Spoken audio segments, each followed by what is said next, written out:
Oke, assalamualaikum warahmatullahi wabarakatuh. Selamat siang, kita bertemu lagi. Ini adalah video sambungan dari video yang sebelumnya, yaitu membahas mengenai Google Classroom. Pada video sebelumnya kita sudah membahas bagaimana cara membuat kelas-kelas seperti ini pada Google Classroom. Kali ini kita akan membahas bagaimana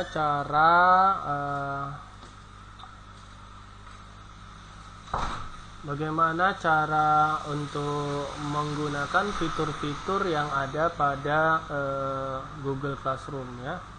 Bagaimana kita menggunakannya? Jadi ini di sini akan saya jelaskan pada video kali ini.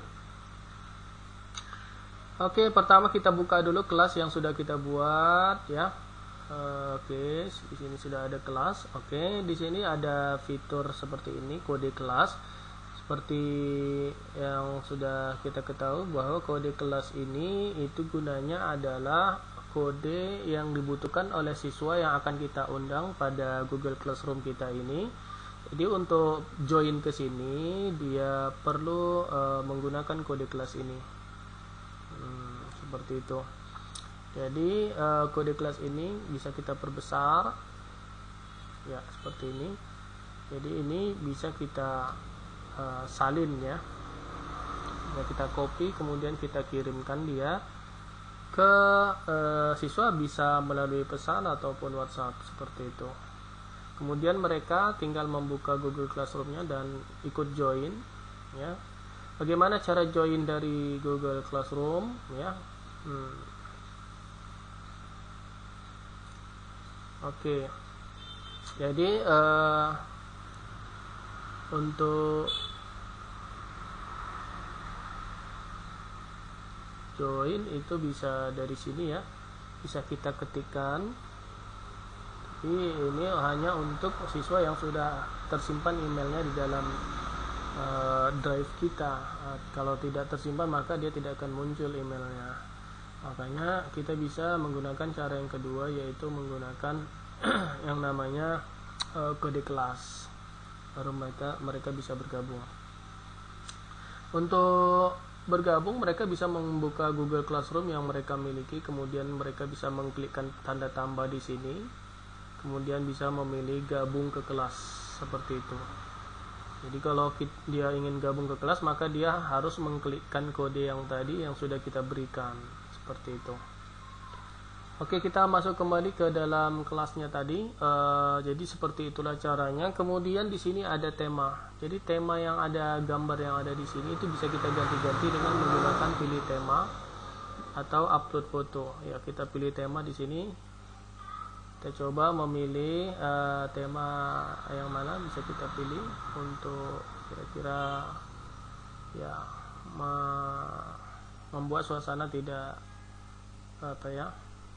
datar seperti itu. Jadi bervariasi, bisa kita ganti-ganti temanya. Misalnya kita pilih yang ini, kemudian pilih tema kelas, maka otomatis ini temanya akan berganti sesuai dengan yang kita pilih tadi. Atau bisa juga kita upload dari foto kita, bisa juga menjadi tema ya. Kita pilih dari komputer kita misalnya. Seperti ini.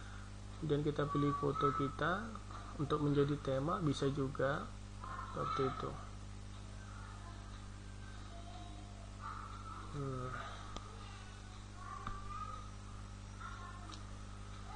Ya, dia dalam proses, kemudian dia akan mengupload foto, tetapi tidak keseluruhan foto itu bisa masuk ke dalam tema kita karena temanya ini kan berbentuk persegi panjang ya. Jadi temanya ini jadi bisa kita buat seperti ini ya, mungkin foto dia matanya saja seperti itu.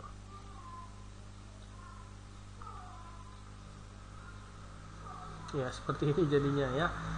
Jadi tema ini bisa, gambar yang ada di sini bisa kita ganti-ganti. Oke. Kemudian kita akan menggunakan fitur-fitur yang ada dalam Google Classroom ini. Yang pertama, bagaimana caranya kita memberikan materi. Jadi kita bisa memberikan materi itu dengan mengklik di sini. Di sini untuk siapa saja, untuk semua siswa. Kemudian ini pada mata kuliah apa yang mana bisa kita pilih di sini ya, untuk kelas metode penelitian. Kemudian materi apa yang kita ingin bagikan ke siswa. Misalnya di sini kita buat di sini tentang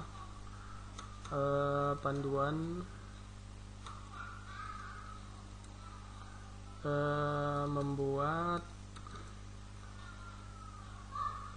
proposal penelitian ya. Jadi untuk materi kita tidak perlu capek-capek menuliskannya di sini, tetapi kita bisa menambahkan file mengenai panduan tersebut. Ya, kita klikkan tambahkan, kita bisa ambil dari file yang ada di komputer kita.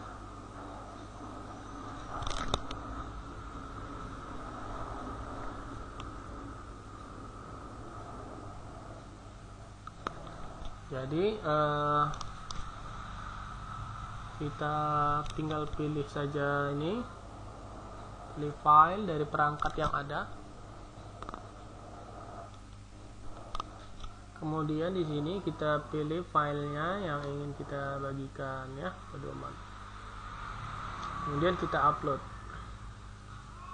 Jadi dia otomatis siswa kita akan bisa mengambil materi ini untuk dibacanya. Kemudian kita posting ya. Oke, setelah kita posting ini, maka dia akan jadi seperti ini ya. Jadi mahasiswa kita bisa mendownloadnya dan membacanya di rumah masing-masing, seperti itu. Kemudian selain kita bisa memberikan materi, kita juga bisa memberikan tugas seperti itu ya. Tugas kita buat dari tugas kelas ya, ada di samping forum ini. Kita buat tugas ya, bisa kita buat tugas kuis, pertanyaan, materi banyak ya, tapi kali ini pada video kali ini kita ambil satu contoh saja, yaitu tugas. Sudah bisa juga kita buat langsung, judulnya apa yang ingin kita tugaskan, misalnya tugas membuat proposal penelitian ya.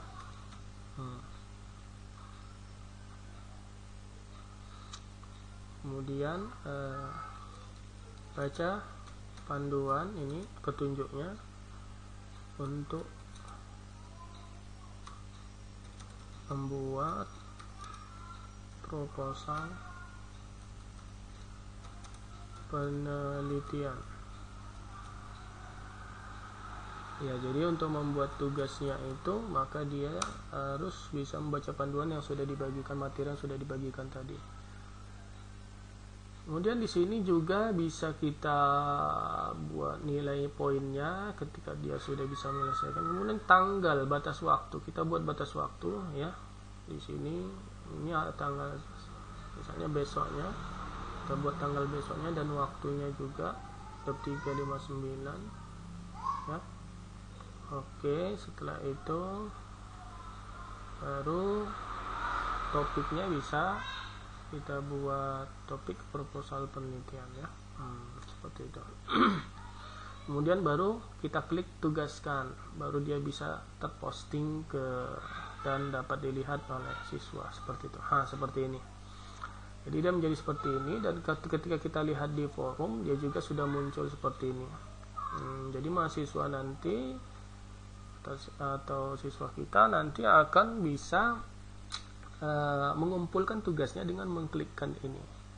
Jadi dia akan bisa mengumpulkan tugas-tugas mereka ke dalam Google Classroom tersebut ya.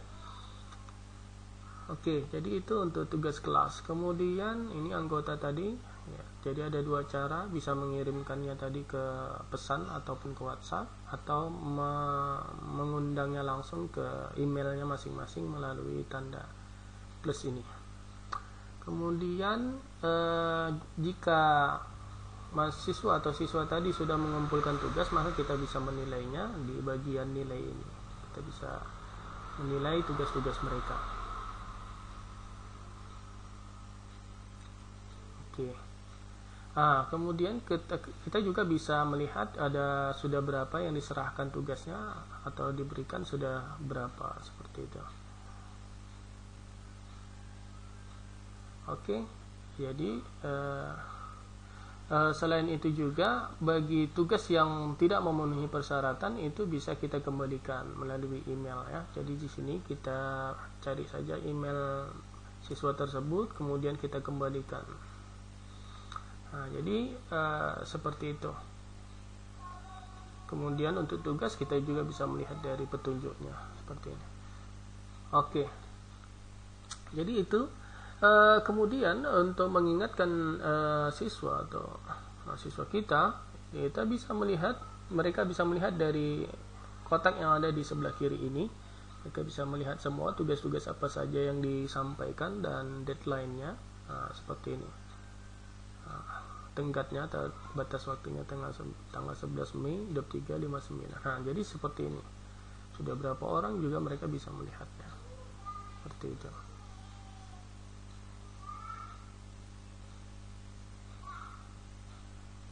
Oke, jadi seperti itulah cara menggunakan fitur-fitur yang ada di dalam Google Classroom. Jadi kita bisa mengajarkan siswa-siswa kita yang ada di rumah dengan efektif dan efisien. Mungkin itu saja pada video kali ini. Kita akan sambung lagi pada video-video kreatif selanjutnya. Assalamualaikum warahmatullahi wabarakatuh.